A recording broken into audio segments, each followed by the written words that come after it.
This week marks the 30th anniversary of the tornado that ripped through downtown Kalamazoo, killing 5 people and injuring nearly 80. Tonight, we begin the first in our series of special reports on that devastating day and the advances in forecasting made since then. Storm Teammates Matt Kirkwood gets an inside look at a hobby-turned-industry of storm chasing. We've seen incredible videos from storm chasers such as Grand Rapids' own Reed Timmer. But is storm chasing just for the adrenaline rush, or does it actually serve a purpose?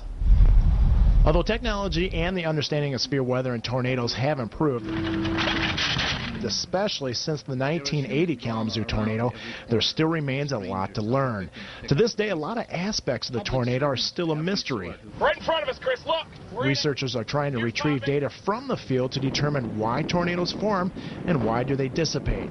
These are just a couple of questions researchers are trying to answer. We're good! To learn more about tornadoes, you have to acquire data from the field, and this is where the professional storm chaser comes in, such as Reed Timmer. Yeah, and our goal this year is to drive into some stronger tornadoes. Reed has visited Storm Teammate earlier this year to show off his improved storm chase vehicle and some of the weather data they successfully collected last year. But we drove into 4 or 5 different tornadoes and measured 150 miles per hour in one and 140 in another. Since they were one of the few storm chasers to ever successfully penetrate a tornado, we're inside it right now. Look at this. They were able to obtain very rare data. All right, right, left.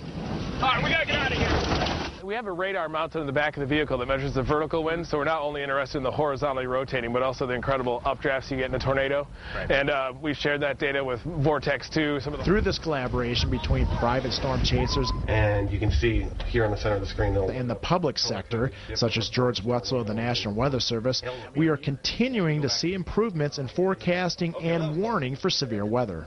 And they're able to share that data with National Weather Service and other public entities so that perhaps they see something that we never thought. Maybe we'll get that one clue to tell us why this one storm produced the tornado and that one didn't. And we may answer that someday from the data collected by storm chasers. That was Matt Kirkwood reporting.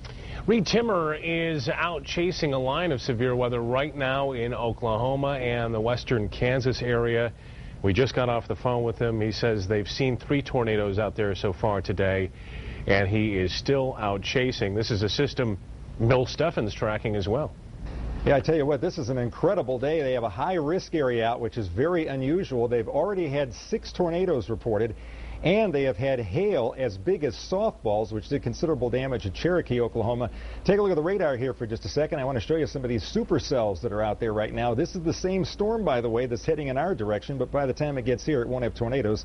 It'll have just some heavy rain and lots of wind with it, but you can see those storms stacked up there, many of them producing very large hail, strong winds, and certainly already the possibility of tornadoes. That one just west of Wichita, a very severe storm right there. They have also, by the way, had a tornado reported at Waukeeta, Oklahoma, which is in here. I've been there before. That was where they filmed the movie Twister, and they had a Twister reported from there this afternoon. Kind of ironic. Now, coming up, we're going to track this storm for you as it comes toward us and tell you what's ahead for us tomorrow and for a second storm, which will be moving in our direction here. That'll be for the day on Thursday. Bill, thank you. Make sure and stay tuned to 24-Hour News 8 all week as we bring you stories of severe weather, all leading up to the 30th anniversary of that deadly Kalamazoo tornado. Tracking a twister every day this week at 5 o'clock.